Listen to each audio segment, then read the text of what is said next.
샬롬 류 선생의 구속사 천국열차 유도순 목사님의 신구약 성경 파노라마를 낭독하는 시간입니다. 지금은 에스겔 파노라마 37장입니다. 무덤에서 나와 약속의 땅에 들어가게 하리라. 요절은 12절. 그러므로 너는 대언하여 그들에게 이르기를 주 여호와의 말씀에 내 백성들아 내가 너희 무덤을 열고 너희로 거기서 나오게 하고 이스라엘 땅으로 들어가게 하리라. 37장의 중심점은 무덤에서 나와 약속의 땅에 들어가게 하리라는 말씀이 있습니다. 지금 이스라엘의 상태는 에스겔에게 환상으로 보여주신 대로 영적으로 하면 죽어 마른 뼈와 같은 상태입니다. 이들을 다시 살려주시고 고토에 들어가게 해주시겠다는 회복의 약속입니다. 그런데 이 계시에는 복합적인 의미가 있습니다. 왜냐하면 하나님의 프로젝트는 허물과 죄로 죽은 천하 만민을 살리시려는 구원 계획이 있기 때문입니다. 도표를 보시면 내가 너희 무덤을 열고 너희로 거기서 나오게 하고 이스라엘 땅으로 들어가게 하리라 하는 말씀을 중심으로 1. 이 뼈들이 능히 살겠느냐 물으시는데 이 인간의 생각으로는 멸절되었다 하는 절망적입니다. 3. 내가 생기로 너에게 들어가게 하리니 너희가 살리라 하십니다. 4. 생기가 그들에게 들어가매 그들이 곧 살아 일어나서 서는데 극히 큰 군대더라 합니다. 5. 또 말씀하시기를 남북으로 갈라져 있던 이스라엘을 이윽 한 나라를 이루어서 한 임금이 모두 다스리게 하리니 하시면서 7. 내 종 다윗이 그들의 왕이 되리니 하십니다. 8. 화평의 언약을 세워 내 종 다윗이 영원히 그 왕이 되리라 하시고 9. 나는 그들의 하나님이 되고 그들은 내 백성이 되리라 하십니다. 이것이 하나님의 나라 회복이요 영적 다윗이신 그리스도로 말미암아 가능하여진다는 복음인 것입니다. 이를 세 단원으로 나누어 상고하겠습니다. 첫째 단원 1절에서 10절 생기로 들어가게 하리니, 둘째 단원 11절에서 14절 무덤을 열고 나오게 하리라.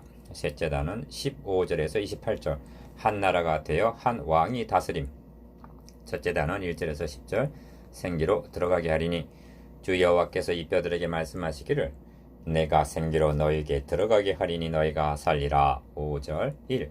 첫째 단원의 중심점은 생기로 들어가게 하리니 살리라 하는 데 있습니다. 여호와께서 권능으로 내게 임하시고 그 신으로 나를 데리고 가서 골짜기 가운데 두셨는데 거기 뼈가 가득하더라. 나를 그 뼈 사방으로 지나게 하시기로 본즉 그 골짜기 지면에 뼈가 심이 많고 아주 말랐더라 합니다. 1절에서 2절 이 마른 뼈 환상을 통해서 계시하시려는 바가 무엇인가? 2.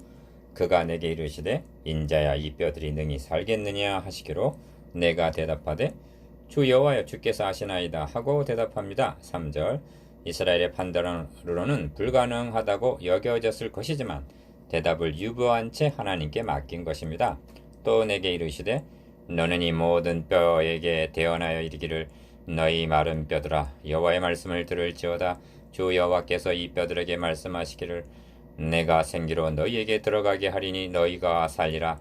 너희 위에 힘줄을 두고 살을 입히고 가죽으로 덮고 너희 속에 생기를 두리니 너희가 살리라. 또 나를 여호와인 줄 알리라 하셨다 하라 합니다. 4절에서 6절 기억 내가 생기로 너에게 들어가게 하리니 너희가 살리라. 여기에 해답이 있습니다.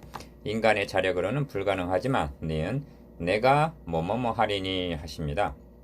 3.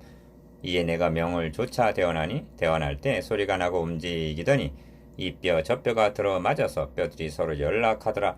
내가 또 보니 그 뼈에 힘줄이 생기고 살이 오르며 그 위에 가죽이 덮이나 그 속에 생기는 없더라 합니다. 7절 8절 저는 이 장면을 대하면서 대언을 했을 때 뼈들이 들어맞고 힘줄이 생기고 가죽이 덮이나 그 속에 생기가 없더라 한 의미가 무엇인가? 어찌하여 나의 대언하는 설교에는 생기가 없는가 하고 고심한 적이 있습니다.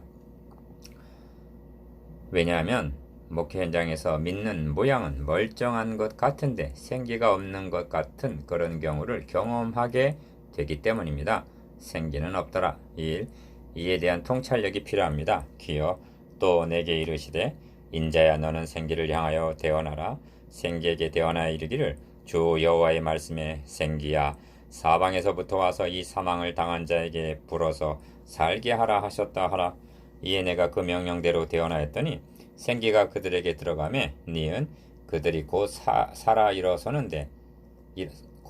일어나서 서는데 극히 큰 군대더라 합니다. 9절에서 10절 이 장면은 첫 창조에 대한 재현, 즉 재창조의 역사임을 깨닫게 하시려고 이렇게 하신 것입니다. 첫 창조 때에도 기어 여호와 하나님이 흙으로 사람을 지으시고 모양이 형성되고 니은 생기를 그 코에 불어넣으시니 사람이 생명이 된지라 하고 창세기 2장 7절 두 단계로 이루어졌던 것입니다. 이를 통해서 회복의 역사가 재창조의 역사임을 깨닫기를 원하시는 것입니다. 그러므로 핵심은 6번이나 등장하는 생기에 있습니다. 원어로는 첫 절에서 그 신이 나를 데리고 한 신과 생기가 같은 단어입니다. 그러니까 성령이 그들에게 들어가며 곧 살아났다는 뜻과 같은 것입니다. 3. 그러므로 마른 뼈의 환상을 이스라엘의 회복만으로 국한해서는 아니 됩니다. 그것은 성경을 구속사라는 선으로 보지 않고 점으로 보는 데서 오는 한계입니다.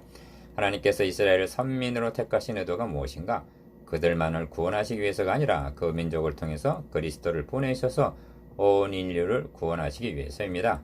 이 점이 아브라함에게 세워주신 또 너의 씨로 말미암아 천하 만민이 복을 얻으리니 한 창세기 22장 18절 언약에 분명히 나타납니다. 그러므로 이스라엘은 천하 만민을 구원하시는 통로 역할인 것입니다. 에스겔에게 환상으로 보여주신 이 장면이 부활하신 주님께서 저희를 향하사 숨을 내쉬며 가라사대 성령을 받으라 한 데서 요한복음 20장 22절 구현이 되고 너희의 허물과 죄로 죽었던 너희를 살리셨도다 해서 에베소서 2장 1절 우리에게 성취가 되었던 것입니다. 4. 이는 결코 비약이 아닙니다. 뒤에 가서 보겠습니다만 다윗이 그들의 왕이 되리니 한 것이 24절 이스라엘의 왕이 된다는 뜻입니까?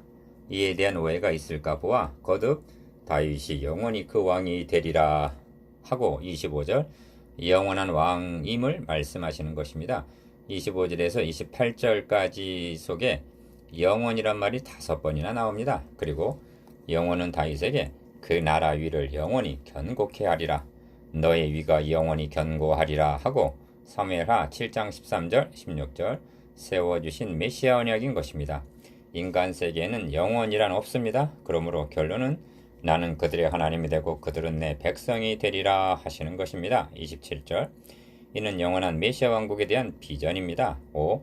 본 단원을 마치기 전에 유념해야 할 말씀이 남았는데 그것은 곧 살아 일어나서 서는데 극히 큰 군대더라는 말씀입니다. 10절 하반절 아주 말랐더라 한 2절 하반절 마른 뼈가 큰 군대가 된 것입니다. 이것이 하나님 우리들에게 기대하시는 바입니다. 430년이나 노예 생활을 하던 자들이 유월절량의 피로 구속을 받아 해방되어 나오던 날에 성경은 말씀하기를 430년이 마치는 그 날에 여호와의 군대가 다 애굽 땅에서 나왔다 하고 출애굽기 12장 41절 여호와의 군대라 말씀합니다. 신약 성경은 마귀의 괴계를 능히 대적하기 위하여 하나님의 전신갑주를 입으라 하고 독려합니다. 에베소서 6장 11절 신구약을 막론하고 자력구원은 불가능하고 생기로 너에게 들어가게 하리니 너희가 살리라는 거듭남에 있을 뿐입니다. 거듭난 자들은 여호와의 군대로 세워져야 한다는 말씀입니다. 둘째 단원 11절에서 14절 무덤을 열고 나오게 하리라. 내 백성들아 내가 너희 무덤을 열고 너희로 거기서 나오게 한즉 너희가 나를 여호와인 줄 알리라. 13절 1. 둘째 단원은 첫째 단원에서 보여주신 환상에 대한 해설입니다. 중심점은 무덤을 열고 나오게 하리라는 말씀이었습니다. 세대주의적인 해석 문자주의자는 이스라엘과 신약궤를 분리시키고 있습니다. 그리하여 이런 말씀들을 문자적으로 해석하여 이스라엘에 대한 계시로 국한시키고 계시록도 4장 이하는 유대인들에게만 해당되는 말씀으로 해석을 합니다. 이는 성경을 구속사라는 통일성, 일관성, 점진성으로 보지 않고 성경 역사를 세대별로 끊어놓은 데서 오는 곡해입니다.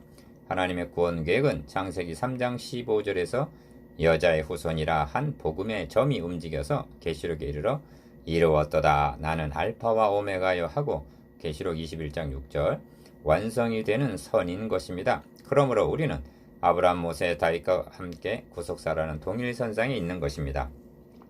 2. 그러므로 너희 무덤을 열고 거기서 나오게 한다는 말씀이 기어 1차적으로는 바벨론에 포로되어 있던 자들을 귀환하게 하시겠다는 뜻이요 니은 궁극적으로는 주님께서 말씀하신 이를 기이 여기지 말라. 무덤 속에 있는 자가 다 그의 음성을 들을 때가 오나니 선한 일을 행한 자는 생명의 부활로 악한 일을 행한 자는 심판의 부활로 나오리라 해서 성취될 말씀인 것입니다. 요한복음 5장 28절에서 29절 3. 또 내게 이르시되 인자야 이 뼈들은 이스라엘 온 족속이라. 그들이 이르기를 우리의 뼈들이 말랐고 우리의 소망이 없어졌으니 우리는 다 멸절되었다 하느니라 하십니다. 11절. 여기에 마른 뼈 환상을 보여주시고 말씀하시는 1차적인 의미가 나타납니다. 저들은 우리의 소망이 없어졌으니 우리는 다 멸절되었다 하고 말했습니다. 이는 좌절과 절망을 나타냅니다. 33장 10절에서도 우리의 허물과 죄가 이미 우리에게 있어 우리로 그 중에서 쇠파하게 하니 어찌 능히 살리요 하고 낭망하고 있습니다. 그렇습니다. 성경의 기사는 크게 하나님의 행해 주신 일과 사람이 한 일로 되어 있습니다. 사람이 한 일을 바라보면 언제나 절망뿐입니다. 하나님이 행해 주실 일을 바라볼 때만이 소망이 있는 것입니다. 4.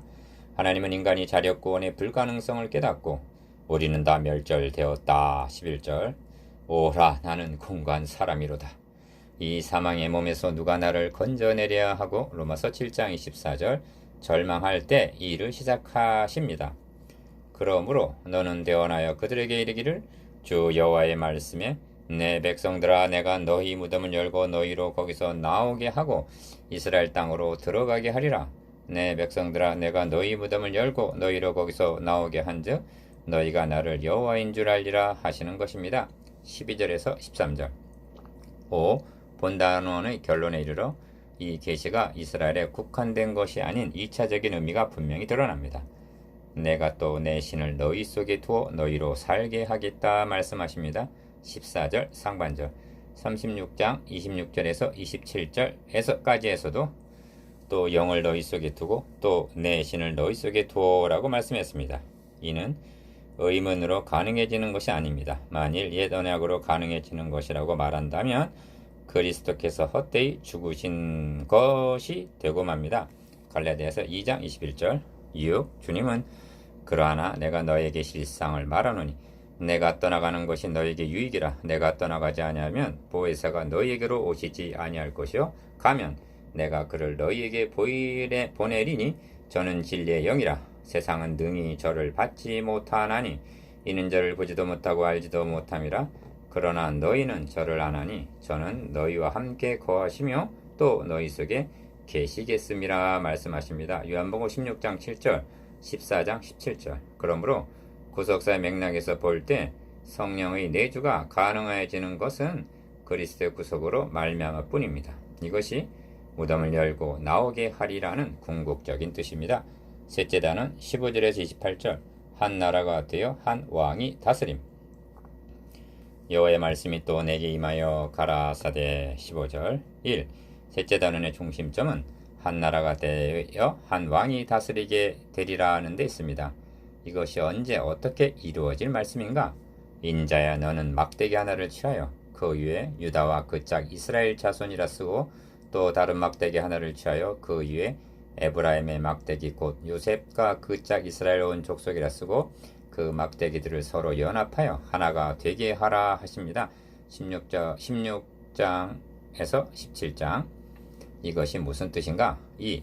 너의 민족이 너에게 말하여 이르기를 이것이 무슨 뜻인지 우리에게 고하지 아니하겠느냐 하거든. 18절 기어 너는 곧 이르기를 주 여호와의 말씀에 내가 에브라임의 손에 있는 바 요셉과 그 짝 이스라엘 지파들의 막대기를 취하여 유다의 막대기에 붙여서 한 막대기가 되게 한즉 니은 내 손에서 하나가 되리라 하셨다 하라 말씀합니다. 19절 즉 남북으로 갈라졌던 분열 왕국이 통일 왕국이 되리라는 말씀입니다. 그런데 여기 열쇠와 같은 말씀이 있는데 그것은 유다 막대기에 붙여서 한 막대기가 되게 하신다는 점입니다. 이는 유다 지파를 통하여 오시게 될 그리스도를 통하여 하나가 될 것에 대한 계시가 분명한 것입니다.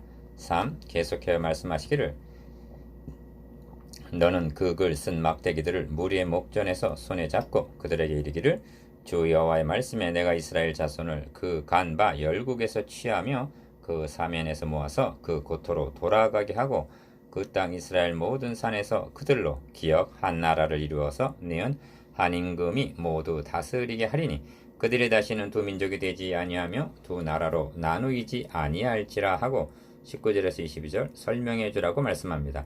한 나라가 되어 한 임금이 다스린다는 것이 포로에서 귀환함으로 이루어졌단 말인가? 주님 당시만 해도 이는 유대인이 사마리아인과 상종치 아니함이러라 했습니다. 요한복음 4장 9절 그러했던 것이 예루살렘에 있는 사도들이 사마리아도 하나님의 말씀을 받았다 함을 듣고 베드로와 요한을 보내매 그들이 내려가서 저희를 위하여 성령 받기를 기도하니 이에 두 사도가 저에게 안수하며 성령을 받는지라. 사도행전 8장 14절에서 15절 즉 사도는 안수하고 성령은 그 위에 임하심으로 하나가 되게 하셨던 것입니다. 4. 다시 강조합니다만 본 단원에는 하나라는 뜻이 8번이나 강조되어 있습니다. 16절, 16절, 17절, 17절, 19절, 22절, 22절, 24절 이것이 1차적으로는 솔로몬의 타락으로 인하여 남북으로 갈라졌던 분열 왕국이 포로에서 귀환함으로 한 나라로 연합이 될 것을 가리킵니다만 여기에 국한시킨다면 하나님께서 이루시고자 하는 구원 계획을 허무는 것이 되고 맙니다. 한 나라와 한 임금 1. 그 점이 24절 이하에 분명히 나타납니다. 기억 내 종 다윗이 그들의 왕이 되리니 그들에게 다 한 목자가 있을 것이라. 24절 상반절 니은 그들과 그 자자손손이 영원히 거기 거할 것이요. 25절 상반절 디귿 내 종 다윗이 영원히 그 왕이 되리라. 25절 하반절 리을 내가 그들과 화평의 언약을 세워서 영원한 언약이 되게 하고. 26절 상반절 미음 내 성소를 그 가운데서 세워서 영원히 이르게 하리니. 26절 하반절 라고 하신 말씀이 포로에서 귀환한 이스라엘에게 문자적으로 성취가 되었단 말인가? 2. 제가 문자주의적인 해석을 논박하는 것은 그 영향이 현대교회에 뿌리 깊이 박혀 있어서 선지서와 계시록의 해석을 곡해하기 때문입니다. 문자주의자들은 이 예언이 유대인들에게 종말에 이루어질 말씀이랍니다. 즉 지금 이슬람 사원이 있는 예루살렘에 유대인들이 성전을 건축하게 되고 그리스도를 배척감으로 받지 못했던 천국을 천년 왕국에서 받게 된다는 것입니다. 이처럼 선지서와 요한계시록의 예언들이 신약교회를 무시하고 뛰어넘은 채 유대인들에게 이루어질 말씀이란 말인가? 이는 하나님의 구원 계획의 일관성을 허무는 것이 됩니다. 3. 한 나라를 이룬다는 것은 다니엘에서 기억 이 열 왕의 때에 하늘의 하나님이 한 나라를 세우시리니 이것은 영원히 망하지도 아니할 것이요 그 국권이 다른 백성에게로 돌아가지도 아니할 것이요 한 다니엘 2장 44절 한 나라요 이는 우상을 친 돌은 태산을 이루어 온 세계에 가득하였나이다. 다니엘 2장 35절 즉 그리스도의 죽으시고 다시 사심으로 시작하여 교회 시대를 통하여 확장되어 태산을 이루어 완성이 될 메시아 왕국인 것입니다. 그러므로 니은 한 임금 다윗이 영원히 그 왕이 되리라는 것도 주 하나님께서 그 조상 다윗의 위를 저에게 주시리니 영원히 야곱의 집에 왕 노릇하실 것이며. 누가복음 1장 32절에서 33절 그 말씀에서 성취될 그리스도에 대한 예언이 분명한 것입니다. 그래서 영원히 그 왕이 되리라 영원한 언약 성소가 영원토록 그들의 가운데 있으리니 하고 영원이라는 말이 25절에서 28절까지 안에 5번이나 강조되어 있는 것입니다. 25절, 25절, 26절, 26절, 28절 영원한 나라, 영원한 왕 1. 하나가 된다는 주제가 신약에 이르러 어떻게 성취가 되었는가? 주님은 또 이 우리에 들지 아니한 다른 양들이 내게 있어 내가 인도하여야 할 터이니 저희도 내 음성을 듣고 한 무리가 되어 한 목자에게 있으리라 하고 요한복음 10장 16절 이방인의 구원 문제를 말씀하셨습니다. 이 말씀이 그는 우리의 화평이신지라 둘로 하나를 만드사 중간에 막힌 담을 허시고 원수된 것 곧 의민에 속한 계명의 율법을 자기 육체로 폐하셨으니 이는 이들로 자기 안에서 한 세 사람을 지어 화평하게 하시고 이는 저로 말미암아 우리 둘이 한 성령 안에서 아버지께 나아감을 얻게 하려 하심이라 하고 에베소서 2장 14절에서 15절 18절 성취가 된 것입니다. 이는 이스라엘이 하나가 되는 것만이 아니라 바벨탑 사건으로 땅의 열국 백성이 나뉘었더라 한 창세기 10장 32절의 유대인과 이방인이 하나가 되므로 명실상부한 한 나라가 건설이 되는 것으로 적용이 되는 것입니다. 이는 하나님의 주권적인 계획 가운데 그리스도로 말미암아 성령 안에서 가능하여지는 것입니다. 그들이 그 우상들과 가증한 물건과 그 모든 죄악으로 스스로 더럽히지 아니하리라. 내가 그들을 그 범죄한 모든 처소에서 구원하여 정결케 한즉 그들은 내 백성이 되고 나는 그들의 하나님이 되리라 하십니다. 23절. 이 말씀을 깊이 음미해 보아야만 합니다. 왜냐하면 그들을 그 범죄로부터 구원하여 정결케 한다는 것이 말씀으로 또는 짐승의 피로 가능해진단 말인가? 아닙니다. 신구약을 막론하고 니은 그들은 내 백성이 되고 나는 그들의 하나님이 되리라 23절라고의 말씀이 그리스도의 구속을 통해서만이 출애굽기 6장 6절에서 7절, 디도서 2장 14절 가능해진다는 점을 망각하지 말아야만 합니다. 3. 그러므로 마른 뼈의 회복을 이스라엘로 한정을 한다면 하나님은 홀로 유대인의 하나님뿐이시뇨 또 이방인의 하나님은 아니시뇨 진실로 이방인의 하나님도 되시느니라 한 로마서 3장 29절의 말씀을 무시하는 것이 되고 니은 거기는 헬라인과 유대인이나 할레당과 무할레당이나 야인이나 스구디아인이나 종이나 자유인이 분별이 있을 수 없나니 오직 그리스도는 만유시오 만유 안에 계시니라 한 골로새서 3장 11절의 말씀을 부정하는 것이 되고 맙니다. 4. 또한 내 성소를 그 가운데 세워서 영원히 이르게 하리라 하고 26절 27절 거듭 말씀하시는데 이에 대한 예표가 40장에서 48장까지 나오고 이것이 내가 이 반석 위에 내 교회를 세우리니 음부의 권세가 이기지 못하리라 해서 마태복음 16장 18절 성취가 되어 디귿 하나님의 장막이 사람들과 함께 있으며 하나님이 저희와 함께 거하시리니 저희는 하나님의 백성이 되고 하나님이 친히 저희와 함께 계셔서 계시록 21장 3절에서 완성이 될 말씀인 것입니다. 왜냐하면 이것이 하나님의 나라 회복이기 때문입니다. 그러므로 에스겔서는 그 성읍의 이름을 여호와 삼마라 하리라 48장 35절 즉 여호와께서 거기 계시다 하고 끝을 맺고 있는 것입니다.